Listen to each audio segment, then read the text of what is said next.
Welcome back to Under Pressure, the business building podcast in the pressure washing space, where we bring you experts in the industry to give you their insights, experience, and advice to help you grow your pressure washing business.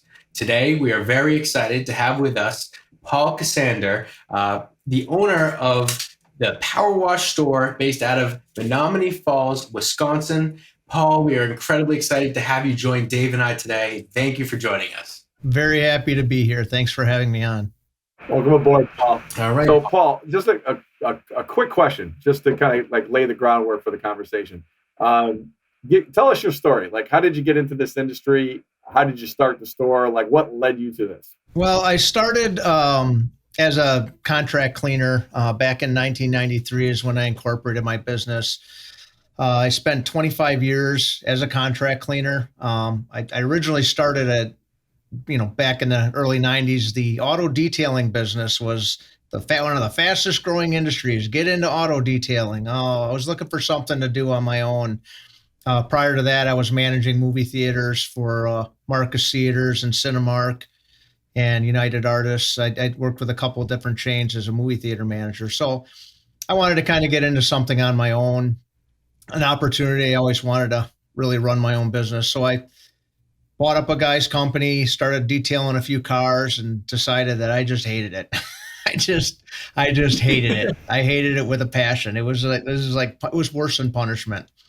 So I ended up with the company that I had bought out. He had a few fleet accounts, so I started washing trucks, and that I enjoyed. I mean, it was a really active job. I was outside all day. I really enjoyed that. Did landscaping over the years, all different kinds of things. So I like being outdoors, and just kind of got into the bulk truck washing, bulk vehicle washing. Did that for 25 years. I owned a stationary truck wash for about 5 years. Bought up a company that had gone out of business, bankrupt, and rebuilt that. It's kind of like a Blue Beacon type thing, drive-in truck wash base. So grew that, rebuilt that, ended up selling that off, and then got back into just focusing on just my mobile washing. And just one day, just kind of was led down a path to start selling parts to local people. Some of my customers needed wands and guns and hoses and stuff like that, and they just asked me for it when I would come out, and I'd sell them stuff. So I decided to branch off in that, and ran a company called Moby Clean for a lot of years, built that up over a period of about 5 years selling parts, and then partnered with another company. Didn't work out after a few years, and eventually ended up splitting off on my own in 2011 as PowerWashStore. January 1st of 2011 is actually when I started selling parts and equipment as PowerWashStore. Wow. From there, continued to have my wash company in the background for probably about 2 or 3 more years, and I sold it off. Just kind of got to be too much to do everything, working 18-hour days, 7 days a week gets to be old. Every weekend you're out washing, and every day you're, at work all day trying to catch up. So did that. About 5 years ago, we set up a franchise model. With our growth, it was getting difficult to maintain. We're having a lot of requests to have stores over the country. So we established our franchise model, and kind of brought us to where we are today. So being where you are today and in the position you're in, you have the perfect point of view here as the connector in the industry to give us your perspective on the status quo of the industry and the environment we're dealing with today. So I'm hoping that in this conversation, a few things we can touch on from your point of view are some of the supply chain issues today, and the pricing changes that are going on, and how financials are being affected, and maybe we can touch on some of the trends you're seeing in the industry as well. Well, I can start off with some of the trends first, because the financial discussion probably be a little bit longer. It's interesting that as much as the industry has changed, it hasn't changed.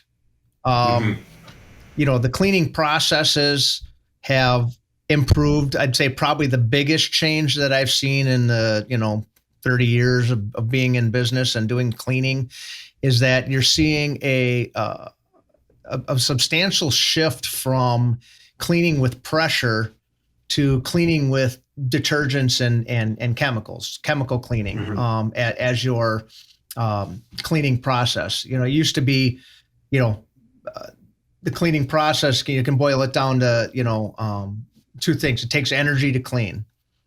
And you either have mechanical energy, which would be like pressure or a brush, or you have chemical energy, which would be like your soaps or your bleach. And what we've seen is a switch from heavier on the mechanical side over to more of a lower pressure chemical cleaning process. Bleach has become the primary cleaner within our industry because we deal with so many organics, and some of that's a product of the change in materials over the years. More limestones, more biodegradable building products, so that they don't fill the landfills and they break down, which increases algae growth.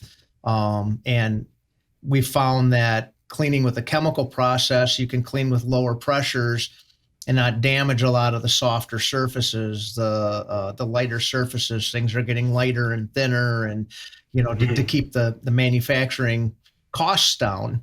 The siding used to be thick, heavy steel, and then it was aluminum, and then it was vinyl. Now we're getting into dry-vit. Stucco is a lot different than dry-vit. Concrete is a lot different. Concrete, sidewalks and driveways have changed over the years to accommodate for runoff of surfaces. So you can get some concrete, that's really soft, and you need a different process for cleaning that because pressure will just destroy it. So that's probably been the biggest thing. The internet advancements have changed the way people learn how to do that stuff. So you're seeing better trained people than there used to be. But cleaning in general, if anything, it's just gotten bigger and bigger and bigger. So looking at the business side of that, what does this trend of the shift from mechanical energy to chemical energy, what does that mean for a business in terms of increased profit margins, or are the costs rising because of that and the chemicals are expensive? So do you see a profitability difference, and do you also see maybe a shift in pricing because the quality of service is increasing? I'm wondering how this translates to the business side. It's a little bit difficult to say. I would say, honestly, over the years, I don't know that margins and profit margins have necessarily changed dramatically. The good companies are always adjusting as they go for their increased costs. It used to cost, when you used to be able to buy a, 2-story house for $64,000 that was, 2,000 square feet. Well, now that same house is $400,000 in some market, or more in a lot of markets, right? So that's all changed. Building materials, I used to be able to get OSB for $5 a sheet, and I think it's like $50 a sheet right now or something. So the adjustments, I think, on pricing kind of come along based on costs and expenses. I think there's more understanding of the pricing. I think more. We've seen, I would say, and I don't want to say more educated people coming into the industry, but more in touch with all the operations related to business. Back in the day, a lot of times it was a handyman or a landscaper or whoever that just did some washing a little bit on the side.Maybe it was the builder that washed the house when he was done. And more people have gotten into the industry because it's not overly expensive to join, kind of like, lawn care. You buy a lawnmower and now you're a landscaper. There's that. With the internet changing, I remember when I first got in, the internet was still young. My first computer was $4,000 and it had, 256 megabytes of memory. Wow. And I bought, it had 2 megabytes of RAM, and I bought 2 4-megabyte chips to, give myself almost 6 megabytes or what I have 10 megabytes of RAM. I'm like, oh, this thing's super fast. Well, man, I couldn't even, hold my call list in my phone with that anymore. Paul, do you remember the VIC-20? Yep. And the Commodore 64? Yeah, the Commodore 64. When I was in grade school and the beginning of high school, remember the PET computer? Yep. You had to put a disc in there, or they had Absolutely, a cassette tape drive, and it would take. This is how old I am, right? It'd be winter recess, and it would be 4 below outside, and if you were lucky, you'd sign up to get to use the computer during lunch hour to play a game. And it literally would take, of your 30-minute lunch hour, 25 minutes to load the game into the computer. And if the tape skipped or somebody bumped it or whatever, the whole thing wouldn't load. You literally sit in front of the computer for 25 minutes waiting to have something that you could basically take a cursor, move a cursor around the screen around different blocks. It was just, so there's been a lot of change that way. I mean, there's innovation and change for sure. This young man was born into like the terabyte age, so he doesn't know any of this. Yeah. Yeah, he's still trying to wrap his mind around what is even 256 megabytes. Is that a thing? Yeah, the Commodore 64 had 64 megabytes, and that was like everybody was buying those. That was like the first computer, I feel a little better. My brother's first computer was like $11,000, and he needed it for work, and that was only like 60 megabytes of memory. Yeah. It's amazing. They launched a moon shuttle on 6 megabytes, and those were tape drives, and each megabyte was the size of like an industrial refrigerator. Yep. It's crazy, huh? We're in a different world. But before we get too far down the computer rabbit hole, and before we talk about the supply chain issues, I do want to touch on something you just said about how the internet age has changed this industry. What do you see pressure washing companies doing to leverage the internet to help them grow? Is it finding better products? Is it finding customers? What can people do today on the internet to really grow their company and grow their business? So there's a lot that it depends on which way you're looking. From a standpoint of education, there's a lot of people that are putting videos online. They're putting information online. Some of it's good, some of it's just not even accurate. And that kind of becomes a problem. There are people that get on, and I've known people in the past. I've run across some people that I've known that were customers or people I met at shows and things like that purposely put wrong information out. How do you sift through the noise? How do you smell test this information? Experience is a big key. People that have been around the industry for a lot of years, if they're willing to share information, typically are going to share information. If you're hearing the same type of thing from multiple sources, you can rely on that a little bit more. A lot of contractors, new people coming in. There's a lot of different groups and organizations that are really out there to help the contractors and steer them in the right direction. Anybody that's trying to prevent you from being involved in an organization or a group or talk to anybody else or don't listen to that guy. They don't know what they're doing. Usually that's kind of a sign that, they might not really know. But the biggest thing is experience. And not that somebody that hasn't been in business for 3 or 4 years might know a lot of good things. I mean, some of the smartest things I've ever learned, I've learned from people that been in business for 6 months. They had a really good business background in a business sense.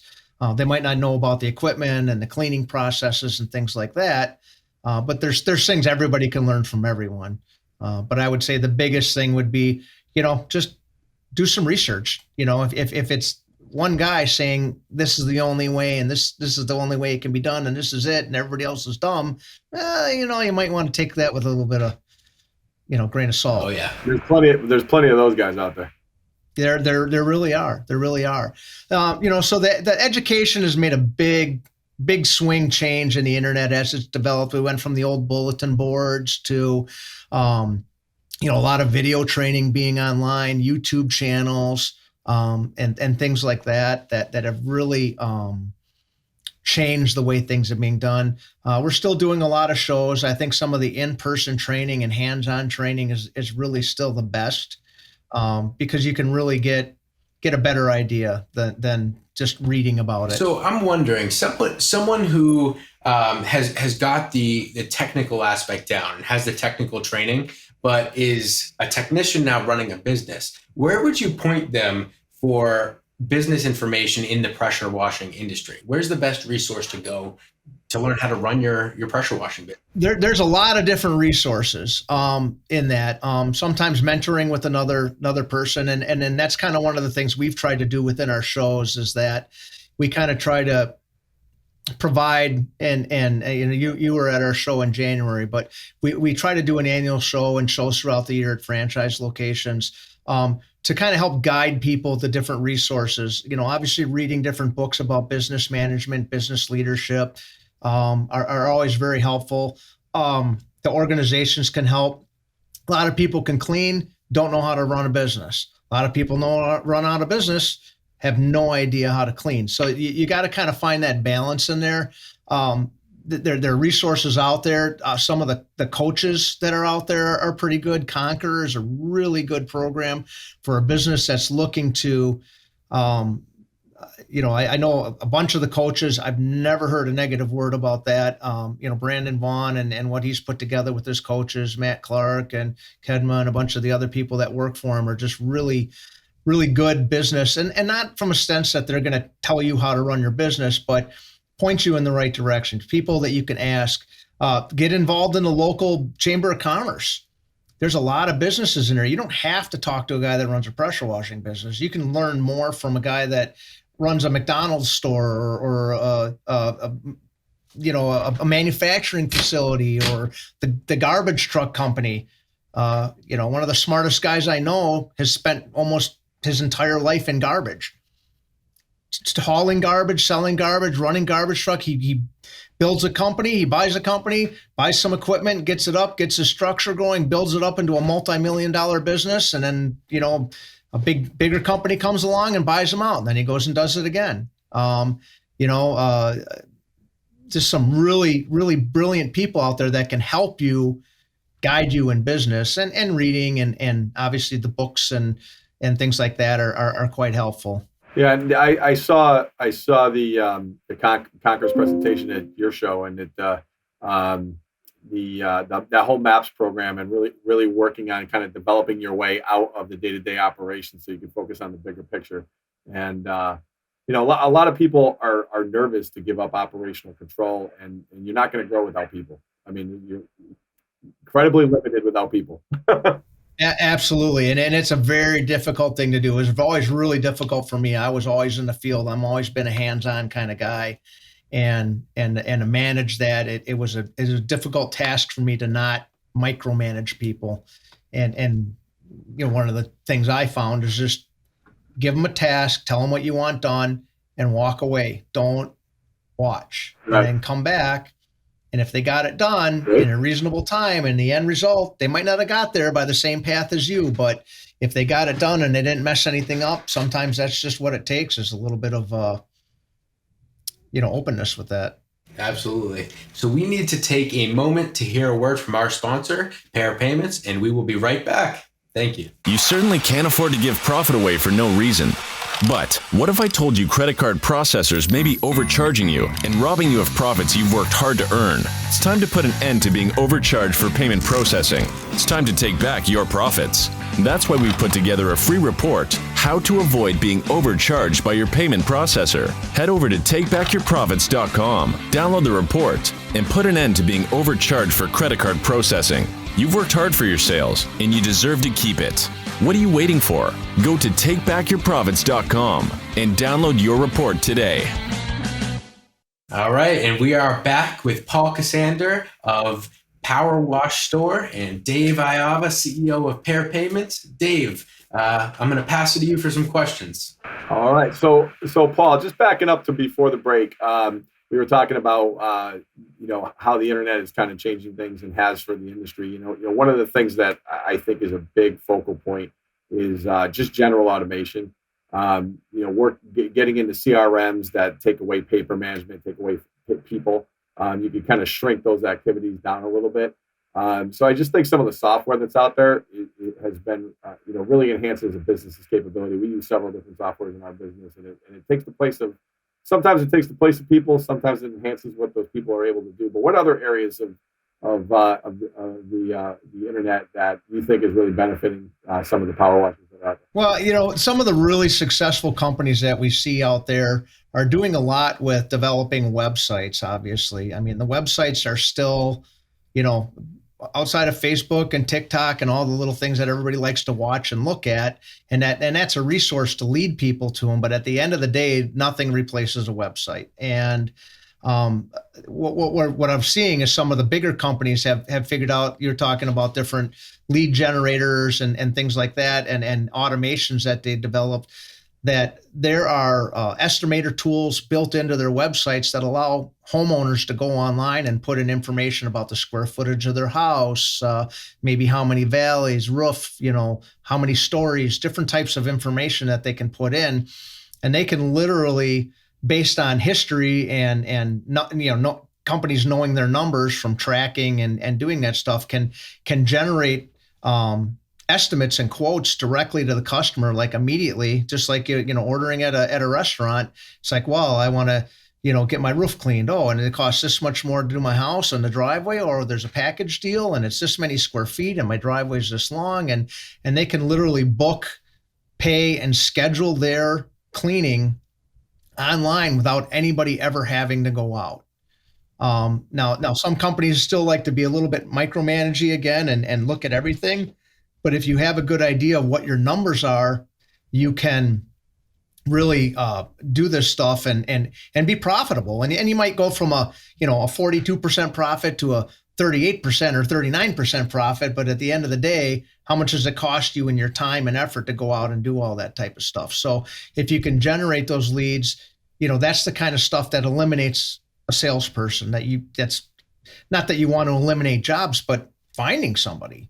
And if you can have something that automatically does that and collect the payment, they give you your credit card and they swipe it in, they put it in the information in, and it's prepaid, and you give discounts for prepay and that type of stuff.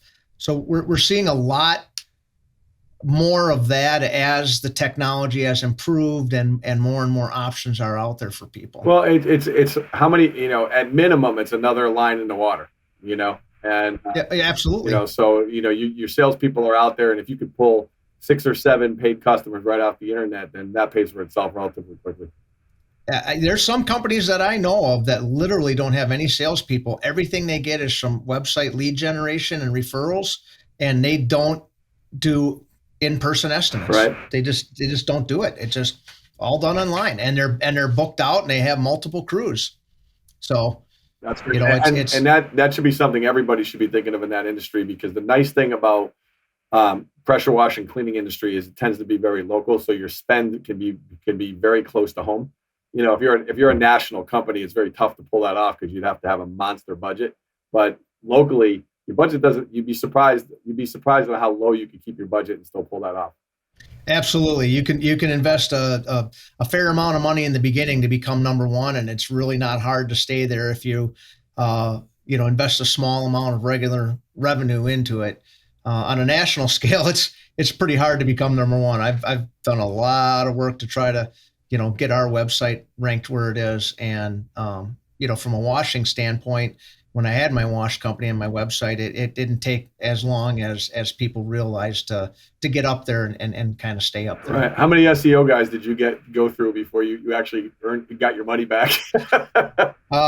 Yeah, I mean, the people I'm using now have been really good to me. They've done a good job in doing that. So thankfully, I've been good that way. But yeah, when I had my wash company, there was a couple of different companies I tried that, I'll get you to there and I'll do this and I'll generate this much stuff and this leads and look at these numbers. And at the end of the day, I mean, if it's not generating revenue, that's a tangible revenue source. It doesn't matter how many people visit your website if they're clicking through and not doing anything with it. Yeah, so that's funny, because often that's how those companies measure themselves. They'll say, well, you got 700 people click through to your website, and my answer to that was I got $0 click through to my bank account.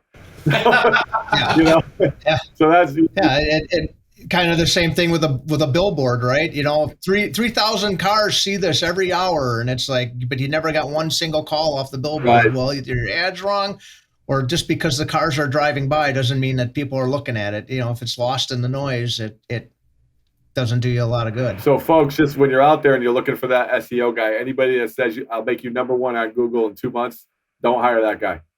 Well, they will. They just put a lot of money into AdWords. Yeah. And then when the AdWords run out, you're at the bottom of the list again. Right. So, speaking of costs, let's move on from there. We have an ongoing problem in the country right now with two specific areas that are affecting almost every business, and that's supply chain issues and dealing with the inflation rate, which Paul, I, and Jake had spoken right before the podcast about how production inflation is considerably higher than front end consumer inflation. So I want to talk about the difference between the two, how it's affecting us. But let's start with supply chain. How's your company dealing with that? We're actually doing pretty well overall, I would say. We've been since the start of probably like about January of last year is when everybody started really realizing that the supply chain was broken. It was working not too bad through 2020. When we started getting the end of 2020, I think what ended up happening is supplies that were already in-house from earlier in the year were finally running out. And, with the shutdown in 2020 and everything, all of a sudden that had more of an impact than people actually realized, and not getting manufacturing back up and running, and still the delays in trying to get manufacturing back up. So about November, January last year is when we really started seeing the crunch. So what's been happening, what we've done throughout the last 12 months is consistently ordering every single month. Whether or not we needed it, we've been ordering. And it, hasn't really made our inventory too big, because we're actually receiving some stuff that lead times went from 4 to 8 weeks, that, 10 weeks, 20 weeks, 30 weeks, we've got some stuff that literally has been 48 weeks that we just got in. Wow.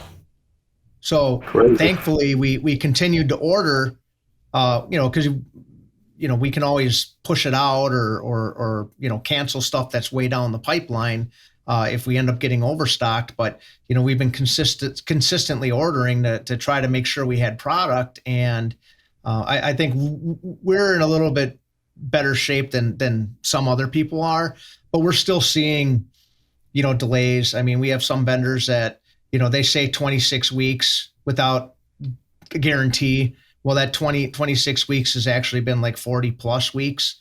We're just starting to get orders in from, we got orders in the beginning of February from March of last year.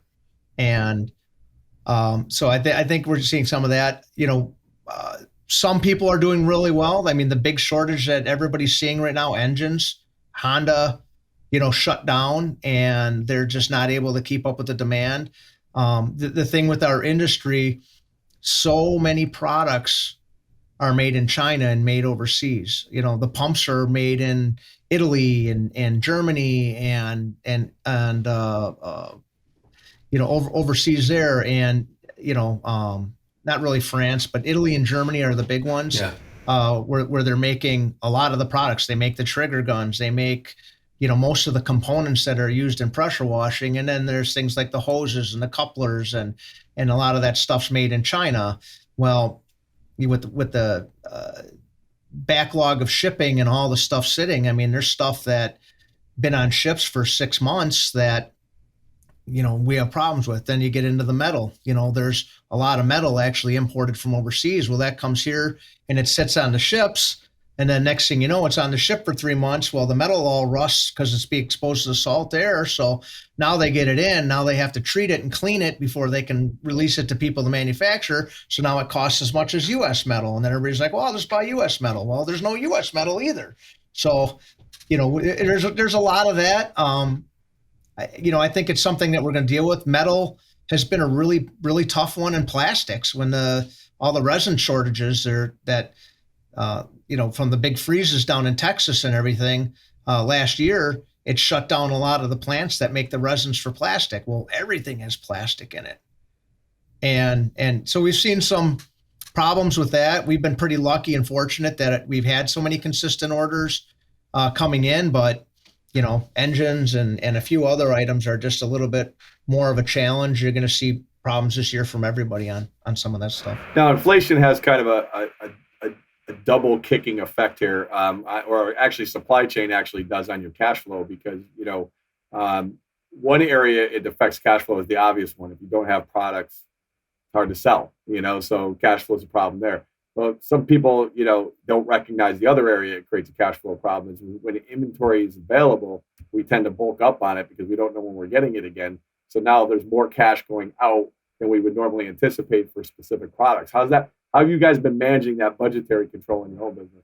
That's been a real challenge because, again, with the supply chain problems, we have some vendors and some suppliers that say, well, this part is $5 today, but we don't know what it's going to cost when you get it. So in 6 months, when we actually get it, it might actually cost us $11. Right. And all of a sudden we sold 3 months of product with people ordering it at a loss or at a net zero gain. It's like, we bought it for $6. We normally sell it for, $7.50 or $8. And all of a sudden we come time to buy it and it's $7.89. It's like, well, we made a whole whopping $3.16 from these orders. After waiting for 48 months. Yeah, we didn't even cover our costs, and there's been some of that we've had to deal with, price changes that, the vendors are like, we don't know when it's going to come and you're going to pay the price of what it is when it shows up. So I got a question for you, Paul. We all know the theory of supply and demand from economics, and we know how in theory these supply chain issues should affect the end user here that you're selling the products to, the pressure washer. What is the real effect of this on the pressure washer? Are they going to have increased costs from their equipment and their chemicals? And are you seeing that? I'm just curious. Well, I believe they will. Yeah, I mean, one of the things that I'm seeing that's a little bit interesting when you talk about supply and demand is that I don't think we're seeing the price increases at all really based on demand, because the demand is there. The demand's been there, and the lack of supply. Really, all the price increases are just due to the increased costs of the product. Nobody's making additional margins because, I have a generator and you don't. I'm going to make an extra $1,000. I don't really see the price gouging out there from anybody. If anything, I see people not adjusting properly for their prices of products that, we have some vendors that people, call us up. Well, I can buy this from so-and-so for this price. I'm like, well, that's great. If they have any, let me know. I'll buy everything they got because it's less than what we pay for them. Right. And that happens. They don't adjust their prices, and long term, they're going to go out of business. As far as the contractor is concerned, I think they're seeing a moderate price increases overall in the cost of their supplies. The thing about our industry is that it's very heavy on the labor side. So you're as an example, I mean, with the pricing structure the way it is, a typical house, even using bleach and expenses with soap and bleach and whatnot, it may have used to cost you, $75 in product to wash a house. Well, now it's costing them $112 or $120. So it's not like it went from $100 to $400 because and what we deal with, we're all commodity based, and our price increases it's a commodity. There's nothing we can do about that.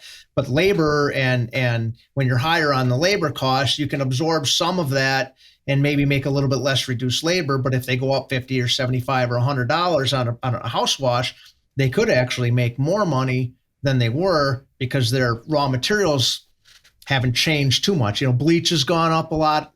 Some soaps have gone up. You're looking 30% increases perhaps.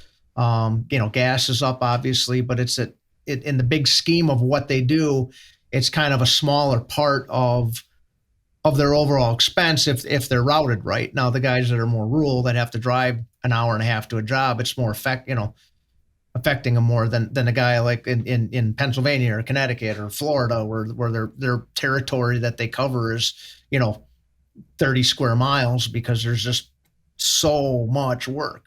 So before we got on, we had a discussion. We were talking about inflation, which is now 7.5%, and we just saw a report that had production inflation at 11.4%. And people don't understand the difference between the two. Is producers' prices tend to inflate before end user prices. And there's usually a drag, so the consumer usually sees less of it than the producers. And producers are entrepreneurs, and they're also the investor, and we're starting to see a drag in the stock market as a result. But Paul rightfully pointed out, as soon as I mentioned 11.4, he pulled the reg challenge flag out and threw it out in the football field because you weren't buying it. So I threw all three of them out at once. I think you're going to win that challenge and keep a timeout, because that really, I'm not buying that either. 11.4 seems very low in what we're seeing in the marketplace. So let's talk about that a little bit. What are you really seeing from the production side? Well, yeah.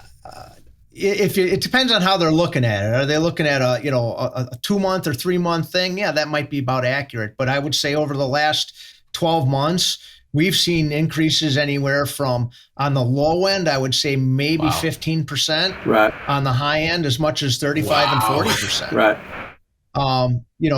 Things have really gone up. I mean, resin shortages, people can't get it. That's kind of been a supply and demand thing.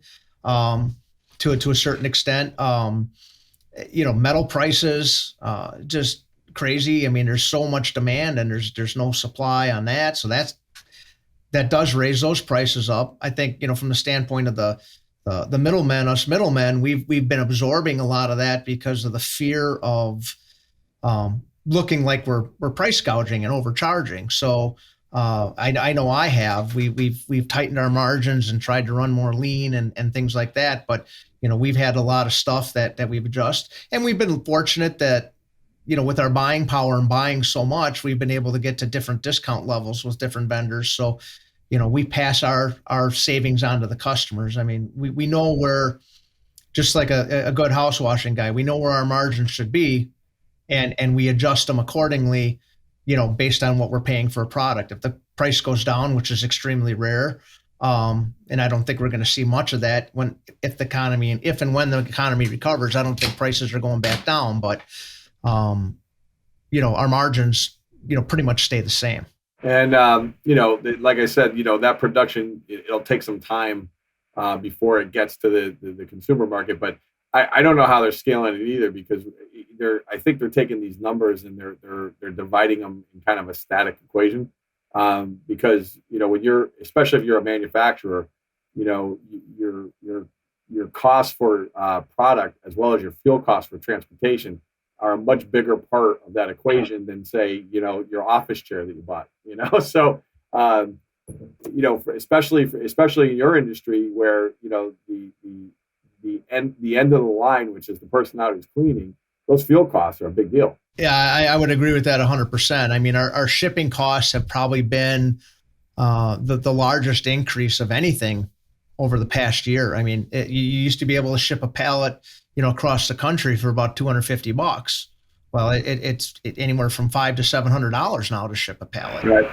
It's ridiculous. We're killed on that. Yeah. And most people are, and it's like, how do you adjust to that? It's you hope the prices are going to come down. I know, like some of our suppliers, we were just given a product surcharge to try to adjust for the increased costs. It's like, well, we're going to leave your costs the same, but we're going to charge you a material surcharge. And when that fluctuated based on what material costs were at the time, they go up a little bit, they go down a tiny bit. And, now we're at a point where they're just not dropping, and I don't think they will. Yeah. And large scale shippers are getting killed too now, because container costs are absolutely going crazy. You're pulling a container from China right now. I mean, it used to be pretty short money for a container, $2,200-$2,300. And now you're in the 10 to 15,000 range for the same container, because they're not getting these things off ships and not circulating the containers fast enough. Right. It's going. There's been a few stories I've heard that over in California with the containers, what they're doing is they're taking the containers off property, and I think they're taking them off by a train, unloading them, and then bringing them back to the dock right away so that they can get them back right away. They're unloading them, loading all the product onto semi trucks and driving them across the country because they need the containers back more. Right. I know you're talking about container prices. We buy our hose. Basically almost all the hose manufacturers are overseas, and we buy containers of hose and bring it in. for our product that's made to our specs. And because they're made to our specs, I have to buy a container. A couple years ago, it was like $1,800 for a container to get a whole 53-foot container of hose brought in. Now, the last estimate, we had an estimate actually of $8,000 for that same container less than a year later. And, we were able to get that reduced down a little bit, but yeah. So if anyone, it's still, you're looking at an additional cost. Jake. Yeah. I mean, and a container of hose, it's not quite as bad, but it still adds $10, to each piece of hose. So if anyone in the audience is wondering why the products and equipment they use, the prices are increasing, this is the perfect answer why we've touched it all. Now we know why. Yeah. But Paul, I have to ask you, just being in the position you're in with these relationships with all of these contractors, all these pressure washers who are in the field, you have all this information, I'm sure, coming back to you, and you're sitting in the seat, the view over the whole the environment here. And I'm curious, what's the biggest winner you see and the biggest loser? If someone wants to implement a product or equipment into their business, what's the number one thing they have to do and the number one thing they should stay away from to make sure they're building a successful pressure washing business? As far as equipment or what they should do with their business itself? I'm thinking, even if it has to do with equipment, but related to the business, like what choices do you see that relate to business, making them more profitable and successful in the long run? Is someone using equipment that decreases their profitability or something like that? Yeah, I would say the very first thing they need to do is figure out what they want to do. A lot of guys get into the business and they're chasing dollars. One week they're a window cleaner because they saw a guy doing a high rise and heard he made $30,000 doing a high rise. I'm going to be a high rise window cleaner. Right. And then they go buy all the gear and they're like, oh, nobody's buying it. I don't understand. I'm going to be a sandblaster. Oh, well, I can't get the jobs cleaning the bridge. Well, yeah, it's a, government contract. It's bid out 2 years ago. It's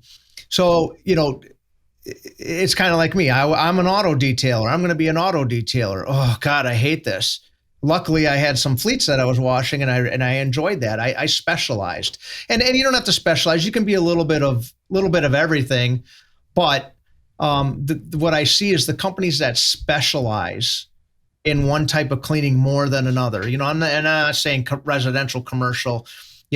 We might do soft washing and pressure washing. We specialize in hard surface cleaning and restoration. We may specialize in decks, hoods, things like that. The ones that specialize in something really learn a lot more, become more of an industry expert, and have an easier time selling those jobs and getting those jobs and doing those things. So that's the number one thing I think everybody needs to do is don't chase the dollars.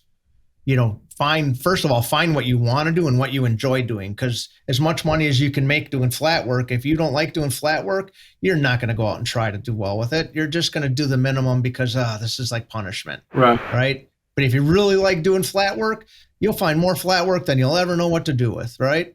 Guys that like doing hoods, I never liked doing hoods. I've cleaned a bunch of them. All right. I just didn't like it. It was greasy. It was smelly. In the middle of the night, you're using really heavy chemicals, but they make really good money. But if that's what you want to do, it's a good business to be in. So that would be the first thing. The second thing is finding the right equipment to do the job. And not everything needs pressure. Not everything needs soft washing.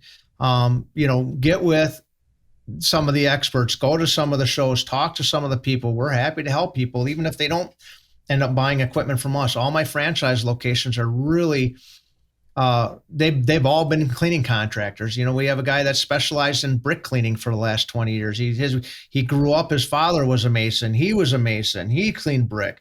We have a guy that's specialized in fleets, along with me. We have, my GM, did wood restoration for 15 years. My, Pennsylvania location is specialized in more residential cleaning and commercial cleaning. Our Nashville location does that. Our Florida location that we just opened, he ran a very successful exterior cleaning company, did a lot of really big equipment with big like hospitals and water towers. Our San Antonio location, our Iowa locations, has done a lot of that type of stuff. Our Iowa location is specialized in windows. So we have somebody that's kind of in every location that really has an expertise. Our Milwaukee location has done a lot with sales and dealing, and really understands our equipment and stuff like that. He started working for me before he opened his franchise.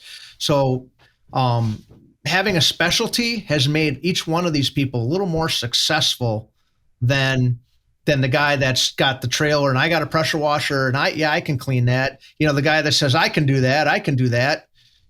Jack of all trades, master of none. Right. That's very accurate, because they'll go out and they'll pressure wash a deck. Like, when I first started, I didn't know. I was just hammered on that thing, just splinters flying everywhere. I didn't understand it. You don't want to use those cleaning chemicals on that. I'll just blast it with the pressure. Look, it comes right off. Oh man, there was a lot of sanding on that one. That was one of my first couple jobs. I ripped leather in my boat by using the pressure washer on my boat. Yeah. So yeah, that's exactly. So, understand what you're going to do and getting the right equipment for the job. You don't have to have the state of the art everything, and soft washing doesn't mean you have to have a special piece of equipment. You can soft wash with a pressure washer.